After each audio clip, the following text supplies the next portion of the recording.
30 വർഷത്തിലേറെയായി ഇറാൻ എന്ന രാജ്യത്തിന്റെ മുഴുവൻ അധികാരവും ഒരാളുടെ കൈകളിലായിരുന്നു, അലി ഖമനേയി. 1939 ഇറാനിലെ മഷദ് നഗരത്തിലാണ് ഖമനേയി ജനിച്ചത്. അദ്ദേഹം ഒരു ഇസ്ലാമിക പണ്ഡിതനായി പഠനം നടത്തിയ ആളാണ്.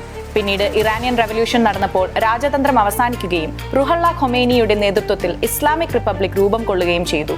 അതോടെ ഖമനേയിയുടെ രാഷ്ട്രീയ ഉയർച്ച ആരംഭിച്ചു. 1980കളിൽ അദ്ദേഹം ഇറാന്റെ പ്രസിഡന്റായി സേവനമനുഷ്ഠിച്ചു.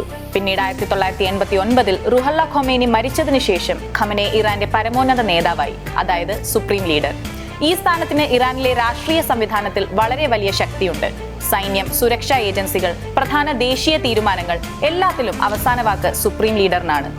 അദ്ദേഹത്തിന്റെ ഭരണകാലത്ത് ഇറാൻ ഒരു കർശനമായ ഇസ്ലാമിക് രാഷ്ട്രമായി തുടരുകയായിരുന്നു.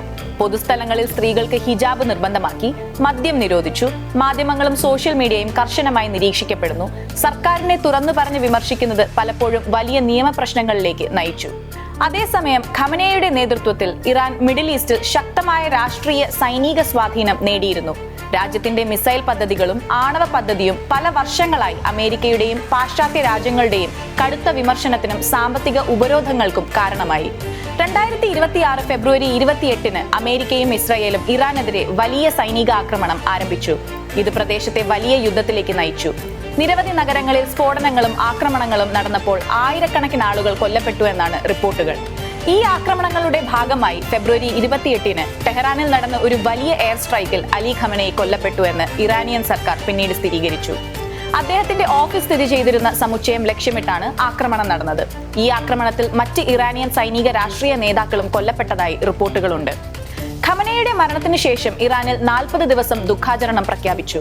അതേസമയം ചില സ്ഥലങ്ങളിൽ ആളുകൾ അദ്ദേഹത്തിന്റെ മരണത്തെ ആഘോഷിച്ച സംഭവങ്ങളും റിപ്പോർട്ട് ചെയ്തു.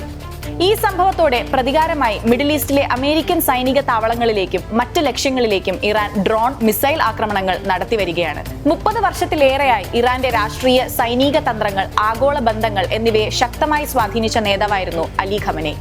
എന്നാൽ അദ്ദേഹത്തിന്റെ മരണത്തോടെ ഇറാന്റെ അടുത്ത അധ്യായം എങ്ങനെയായിരിക്കുമെന്നത് ഇപ്പോൾ ലോകം മുഴുവൻ ഉറ്റുനോക്കുകയാണ്.